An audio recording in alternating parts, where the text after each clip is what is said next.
Hello दोस्तों, स्वागत है मेरे YouTube channel success mirror point by Pramod sir पे। आज हम लोग भारतीय संविधान के विषय में पढ़ेंगे। अगर आप किसी भी एग्जाम की तैयारी करते हैं, bank, SSC, railway, group D, UPSC, BPSC, Bihar police, Bihar दरोगा, तो ये वीडियो आपके लिए काफ़ी लाभदायक होने वाला।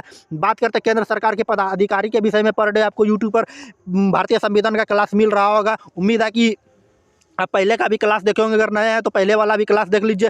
भारतीय संविधान में आज की चर्चा जो करेंगे केंद्र सरकार की पदाधिकारी की बात करें, भारतीय संविधान भाग 5 में और अनुच्छेद 52 से लेकर 35 तक में इसकी चर्चा की गई है। इनके विषय में एक एक करके विषय में हम लोग पढ़ेंगे। अगर आप इस चैनल पर नए हैं तो जान लीजिए, किसी भी एग्जाम की तैयारी करते हैं 5 से 6 नंबर भारतीय संविधान से क्वेश्चन पूछे जाते हैं। 100% गारंटी देते हैं, जितना हम पढ़ाएंगे उससे एक भी क्वेश्चन बाहर नहीं आने वाला है। तो चलिए बिना समय गंवाए आज की क्लास की शुरुआत करते हैं। आज का जो समय है क्लास अनुच्छेद 118 क्या कहता है?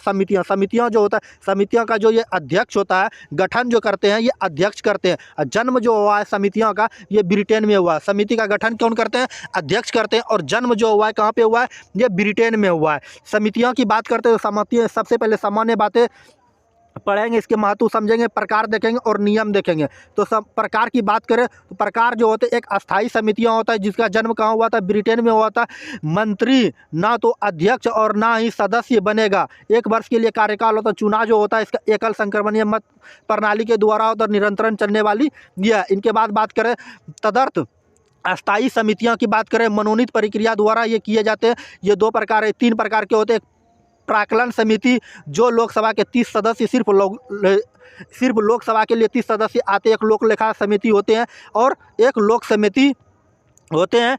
इनके बाद बात करते हैं विभागीय समिति, जिसकी चर्चा भारतीय संविधान अनुच्छेद 118(1) में की गई है। इस समिति ये का जो जन्म हुआ ये अमेरिका में हुआ है, संयुक्त राष्ट्र अमेरिका। भारत में जो लाया गया था 1993 ईस्वी में लाया गया था। सामान्य प्रक्रिया द्वारा लोकसभा का ये इसमें चुनाव होता है। लोकसभा से 15 सदस्य और राज्यसभा से जो इसमें आते हैं, राज्यसभा से 7 सदस्य आते हैं। टोटल मिलाकर इसमें 22 सदस्य आते हैं, बस समझे।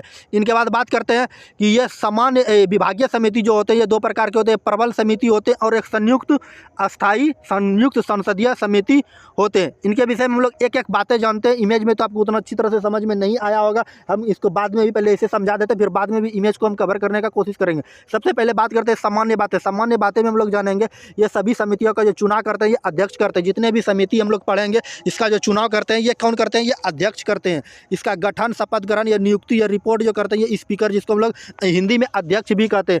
इसका गठन की बात करें, शपथ ग्रहण की बात करें, नियुक्ति की बात करें, ये अपना रिपोर्ट जो देंगे ये स्पीकर को देंगे। समितियों का जन्म कहाँ पे हुआ? ये ब्रिटेन में हुआ। काफ़ी इंपॉर्टेंट है, याद रखिएगा। समितियों का जन्म कहाँ हुआ है? ब्रिटेन में जो हुआ है। विभागीय समितियों का जन्म की बात करें तो ये संयुक्त राष्ट्र अमेरिका में हुआ है। भारत में समितियों व्यवस्था की बात करें, भारत में समितियों व्यवस्था की बात करें, माउंट बेटन जेम्स फोर्ड ने लाया था। भारत के सचिव या वायसराय सुधार अधिनियम 1919 से मानी जाती है। भारत के सचिव या वायसराय या सुधार अधिनियम 1919 से मानी जाती है। गठन की बात करें अनुच्छेद 118(1) के तहत क्या होता है? गणपूर्ति जो होते हैं, इनमें गणपूर्ति जो होते हैं 2/30 सदस्य के द्वारा किए जाते हैं। भारत में समितियों का गठन बहुजानी तरीके से किया जाता है। भारत में समितियों का जो गठन होता है ये बहुजानी तरीके से किया जाता है। सबसे पहले अब देखेंगे हम लोग अस्थाई समिति। अस्थाई समिति क्या होता है? ऐसा समिति जिसका कार्य निरंतर चलता हो। तो अस्थाई समिति क्या होता है? ऐसा समिति जिसका कार्य निरंतर चलता हो।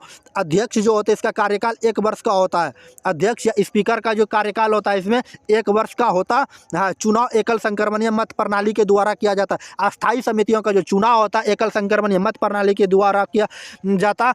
अस्थाई समिति के विषय मेन पॉइंट को देख लेते हैं। ऐसी समितियां जिसका कार्य निरंतर चलती हो उसे हम लोग अस्थाई समितियां कहते हैं। ये अध्यक्ष या स्पीकर का कार्यकाल जो होता है इसमें 1 वर्ष का होता है। चुनाव की बात करें, एकल संक्रमणीय मत प्रणाली के द्वारा इसका चुनाव किया जाता है। इसमें मंत्री सदस्य नहीं बन सकते। इसमें क्या होता है? मंत्री सदस्य नहीं बन सकते। इसके बाद बात करते हैं 2 नंबर पे लोक लेखा समिति। लोक लेखा समिति के विषय में हम लोग जानते हैं। लोक लेखा समिति क्या होता है? इसमें सदस्य जो होते हैं ये 12 गो सदस्य होते हैं। इसकी स्थापना की बात करें तो 1921 में इसकी स्थापना हुई थी। लोकसभा से बात करें तो 15 सदस्य आते हैं और सबसे पुरानी समिति है। तो सबसे पुरानी समिति कौन है? लोक लेखा समिति। राज्यसभा से बात करें तो राज्यसभा से 7 समिति आते हैं।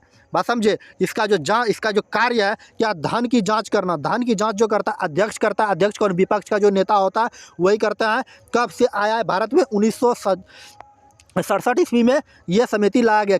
के रिपोर्ट की जांच कर धन की उसी योजना के लिए खर्च हुआ है या नहीं। केक के विषय में भी हम लोग यूट्यूब पर बताए हुए हैं। केक के रिपोर्ट की जांच कर धन की उसी योजनाओं के लिए खर्च नहीं किया जाता। प्राक्कलन समिति का जो होता है, प्राक्कलन समिति को हम लोग क्या कहते हैं, जुड़वा बहन समिति कहते हैं। भ्रष्टाचार का पता लगाना, इसका कार्य क्या है, भ्रष्टाचार का पता लगाना। बात समझे, उम्मीद है ये समझ में आई होगी।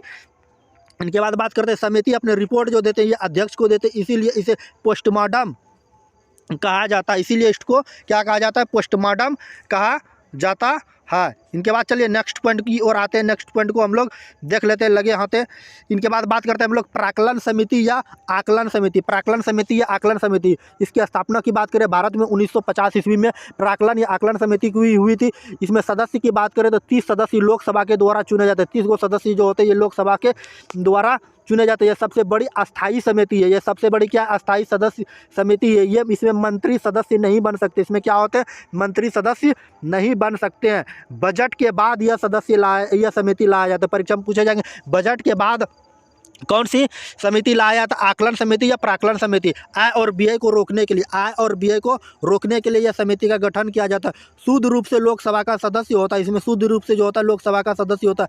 यदि उपाध्यक्ष इस समिति का सदस्य हो तो उसे अध्यक्ष बनाया जाता है। उपाध्यक्ष अगर इस समिति का सदस्य हो तो उसे अध्यक्ष बनाया जाता है। बात समझे। इनके बाद बात करते हैं, यह नियमित रूप से वित्तीय वर्ष में सरकार के कार्यों में वित्तीय सुधार के लिए सुझाव देती है। यह नियमित रूप से वित्तीय वर्ष में सरकार के कार्यों के लिए वित्तीय सुधार के लिए यह सुझाव देते हैं। इनके बाद बात करते हैं सरकारी उपक्रम समिति।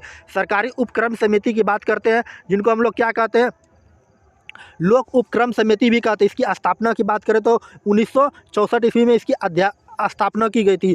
अध्यक्ष जो होते हैं, अध्यक्ष की नियुक्ति जो करते हैं ये स्पीकर करते हैं। इसमें सदस्य जो होते हैं 22 गो सदस्य होते हैं। 22 गो सदस्य में से बात करें 15 गो लोकसभा, 7 गो राज्यसभा से। इसका कार्य जो होते हैं सरकारी कंपनी की जांच, सरकारी कंपनी जो होती है इसकी जांच करना, और क्या होती है, केक के द्वारा प्रस्तुत सार्वजनिक उपक्रम संबंधित रिपोर्ट की जांच करना। केक द्वारा जो अपना सार्वजनिक रूप से रिपोर्ट देते हैं उसकी जांच करने का ये कार्य करते हैं। इनके बाद चलिए इनके विषय में और कुछ जान लेते हैं। यह सुनिश्चित करता है कि सरकारी उपक्रम व्यापारिक सिद्धांतों, विवेकपूर्ण वाणिज्य आदर्श पर चल रहा है कि नहीं। इसका महत्व इस बात से है कि भारत में सार्वजनिक क्षेत्र की संख्या बढ़ रही। इसका महत्व किससे, भारत में सार्वजनिक महत्व बढ़ रही है। बात समझे। उम्मीद है ये वीडियो आपके काम का चीज़ होगा और समझ में आई होगी।